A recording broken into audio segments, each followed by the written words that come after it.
Let me tell you how I almost died in Canada and how that became the beginning of everything. Early this year, I left a familiar life and moved across the world. Back home, my belly got sick, never admitted. So I never imagined I would end up fighting for my life in a foreign country. It started months ago when I first started noticing small changes, like my morning walks just draining me,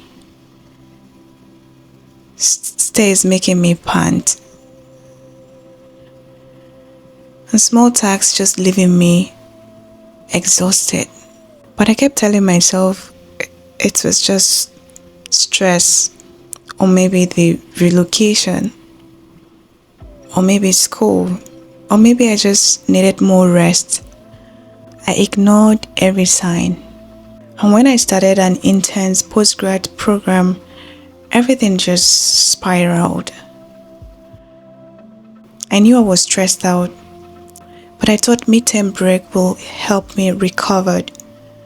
But during midterm break, resting only made me weaker. At a point, I had no appetite. I had this constant dizziness. My heart beating so fast, I could feel it in my head, like it was like an alarm. My body was ringing non-stop. And the thought of it for real still scares me.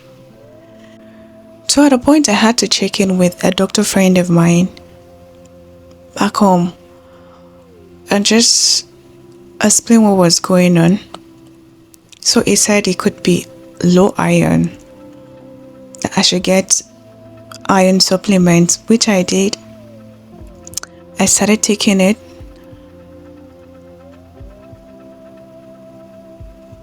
But nothing improved.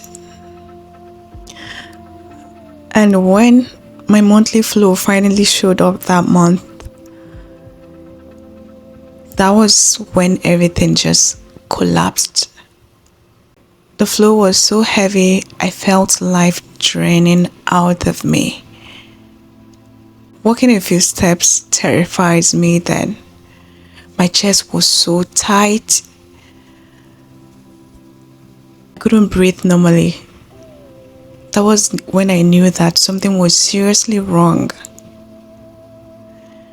So that night I had to call 911, crying on the phone because I was really scared. They offered to come get me. But when I now remember that I hadn't gotten my Ontario health card, well, I told him I was gonna take myself to the hospital the next morning. So the next morning, I ordered an Uber and dragged myself to the hospital. How I got the strength, honestly, I don't know. So at the hospital, they took my blood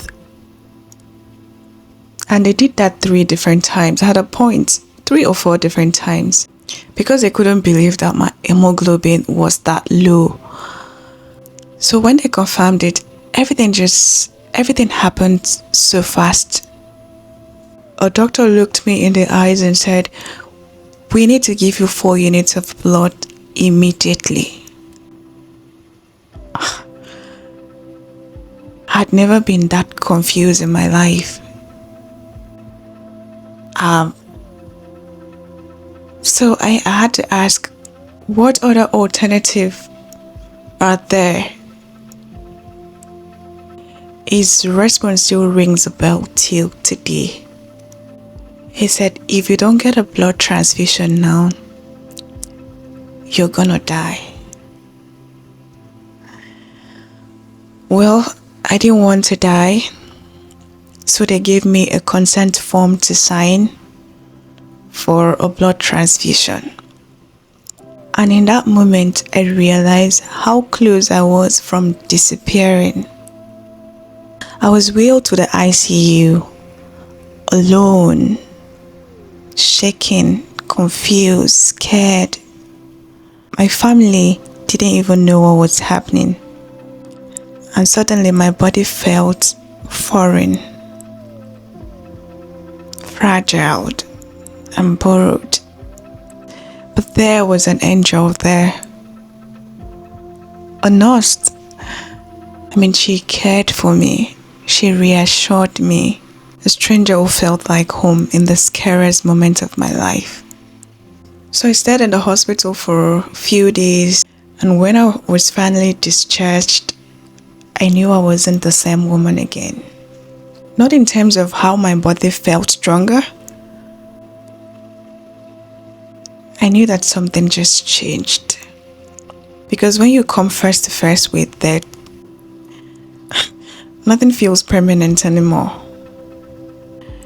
Suddenly you realize the privilege of breathing normally, walking without fear, without panting, feeling your heart beat steadily. Life gave me a second chance, and I decided I wouldn't shrink anymore. I show up fully now. It feels good to be alive, and it even feels better sharing the story. So if there's anything this experience taught me, it's this: life will whisper to you, life will nudge you, and if you keep abandoning yourself, life will shake you until you finally choose yourself. The day in the ICU was my own shaking. The moment everything I used to be afraid of, tolerate, entertain, settle for, died. So if you're watching this and you've been ignoring your body, shrinking your voice, dimming your lights, and postponing your own joy, let my story be a reminder. You don't need to keep waiting until life sits you on a hospital bed to start living like you matter. I shouldn't be here, but I am here. I got another chance, and I'm taking it. And if you're here watching this, maybe this is your own chance too. Thank you for listening to my diary. Thank you for being here. And if my journey touched you in any way, don't forget to like, comment, or subscribe. Here's to life. Here's to second chances. And here's to becoming the woman you were always meant to be. I hope to see you in my next video.